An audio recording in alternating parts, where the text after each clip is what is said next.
मैं चाहती हूँ कि जब मेरा डिलीवरी का वक्त करीब आए तो आप मेरे साथ ये सारा सामान अस्पताल ले आए। मैं जानती हूँ आपको इस बच्चे से कोई लगाव नहीं है, लेकिन मैं माँ हूं ना। मुझे तो इसके इस दुनिया में आने की बहुत खुशी है और मैं नहीं चाहती कि इसको जरा सा भी एहसास हो कि ये इस दुनिया में अकेला है।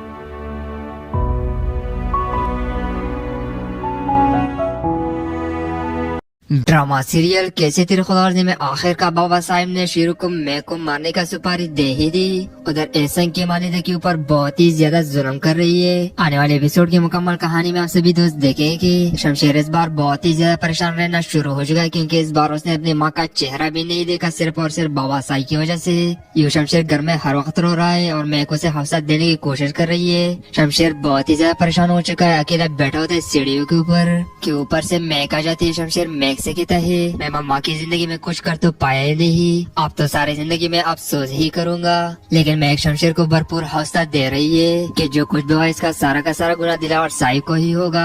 आपने तो पूरी कोशिश की लेकिन जो खुदा को मंजूर। यहाँ पर शमशेर रोना शुरू कर देता है। मैक शमशेर से कहते आप तैयार हो जाए और तैयार होकर कब्रिस्तान में जाए ताकि उनकी रूह को सुकून हो और आपके दिल को भी थोड़ा सुकून हो। यूं शमशेर कपड़े चेंज करता है। दूसरी जानब बेड के ऊपर बैठी निदा परेशान इंतजार कर रही है एहसन का। गजरे पहने हुए सोचों में घूमे कि यहाँ पर आसिन आ जाता है। आसिन आकर जैसे निदा को देखता है तो निदा शर्माना शुरू कर देती है और पास आकर निदा को कहता है मैं समझ सकता हूँ कि तुम थोड़ी परेशान हो, लेकिन एक बात याद रखना, मैं तुम्हें जिंदगी में कभी परेशान नहीं होने दूंगा। यहाँ पर आकर वो निदा को गिफ्ट भी देता है और जैसे वो गिफ्ट पकड़ती है तो देखकर बहुत ही ज्यादा खुश होती है। गिफ्ट खोलने के बाद जैसे ही देखते हैं कि उसके अंदर घड़ी है तो घड़ी देखकर बहुत ही ज्यादा खुश होते हैं, क्योंकि निदा को आज बहुत ही ज्यादा पसंद आती है। निदा की शादी जिंदगी में एक बार होती है और एक बात मेरी याद रखिएगा, इस बार मैं कोई भी कम्प्रोमाइज नहीं करूंगी। हमने घूमने भी जाना है, जहाँ पर मैं कहूँगी आप मेरे साथ जाएंगे और जिंदगी में जो कुछ मैंने कमी देखी है उसको मैं पूरा होते हुए देखना चाहती हूँ। यहाँ पर एहसन कहते निदा मैं आपकी हर बात मानने के लिए तैयार हूँ, जो भी तुम कहोगी उसके ऊपर मैं पूरा उतरूंगा।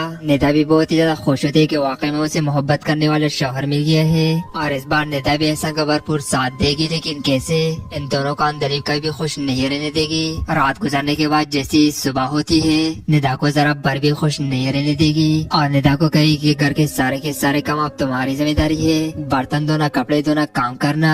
ये बात सुनने के बाद आगे से निदा भी बहुत ही ज्यादा परेशान हो जाती है। उसने तो अपने घर में भी कभी कोई काम नहीं किया। वो एक गरीब खानदान से थी, लेकिन उसके माँ बाप ने उसके नाज नखरे अच्छी तरीके से उठाए थे, किसी भी किस्म की कोई भी परेशानी उसे ना आने दी। और जब वो दोनों सो रहे होते तो जोर जोर से दरवाजा खटखटाना शुरू कर देती है अंदर, उन्हें सुकून का सांस भी नहीं लेने दे रही। और जब छत से आसन और निदा नीचे आते तो अंदलीब उन दोनों को गुस्से से देख रही होती है। या उन दोनों के ऊपर टूट पड़ती है, कहती है कि तुम्हें शर्म नहीं आती, घर में बाप है, माँ है, टाइम देखा है तुमने, ना तो तुम कोई जॉब कर रही हो आजकल। लेकिन निदा को ये बातें बिल्कुल भी बर्दाश्त नहीं होती और वहाँ से वो चल पड़ती है। कमर में जाकर नाराज हो जाती है और एहसन उसे मनाने की कोशिश करता है, लेकिन निदा नहीं मानती और कहती है कि मैं शुरू से इस रिश्ते को लेकर जरा भी राजी नहीं थी। मुझे पता था कि अंदलीब आंटी कभी नहीं मानने वाली और वो हम दोनों को कभी खुश नहीं रहने देगी। आगे से एहसन उसे हौसला देता है और कहता है देख लेना, अगर तुम इस घर में अच्छी तरीके से रहोगी तो मामा भी तुम्हें एक्सेप्ट कर लेगी। उधर आखिरकार वो वक्त भी आ ही गया जो शमशेर अपने आंखों में आंसू लिए हुए कब्रिस्तान की तरफ जा रहे, हाथों में फूल पकड़े हुए और बहुत ही ज्यादा परेशान होता है कि किस तरह से वो अपनी माँ के सामने नजर मिलाएगा।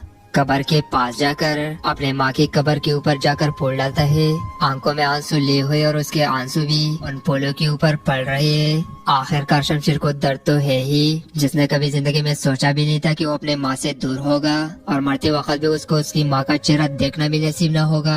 वहाँ पर खड़ा होकर दुआ करता है, आंखों में आंसू लिए और बहुत ही ज्यादा रोता है और खामोशी के साथ अपने माँ के साथ मुखातिब हो जाता है और कहता है कि मैं कैसे जीऊंगा इस बोझ के साथ कि मैं मरते वक्त अपने माँ का चेहरा भी न देख पाया। और शमशेर बहुत ही ज्यादा रोता है, लेकिन इस बार शमशेर का दर्द उसके बाप के ऊपर भारी पड़ ही जाएगा। जब एक बेटे को एक बाप ने इतना दर्द दिया और खुदा की जात भी बहुत रहीम है। इस पर बाबा साहब की भी बहुत ही ज्यादा बुरा अंजाम होने वाला है। शमशेर के पास तो पैसे भी नहीं होते, वो अपने जॉब के पैसे से पूल खरीदता है।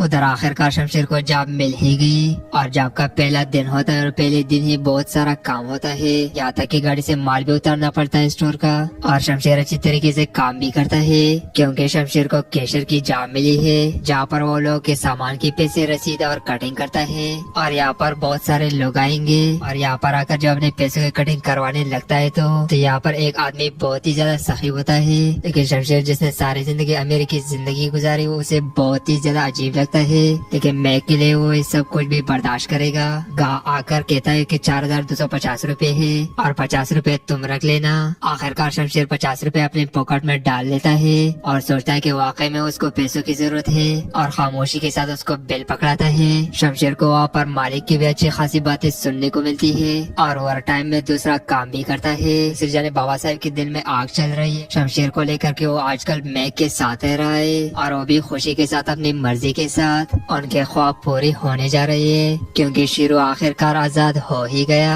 आजाद होते ही कदमों में आकर दिलावर साहब की गिर जाता है और आकर कहता है मालिक मुझे माफ कर दीजिए, मुझसे जो भी गलती हुई उसका खमियाजा भुगतने के लिए मैं तैयार बैठा हुआ हूँ। यहाँ पर बाबा साहब भी बोल पड़ते और कहते हैं कि मैं तुम्हें कभी भी माफ नहीं करूँगा।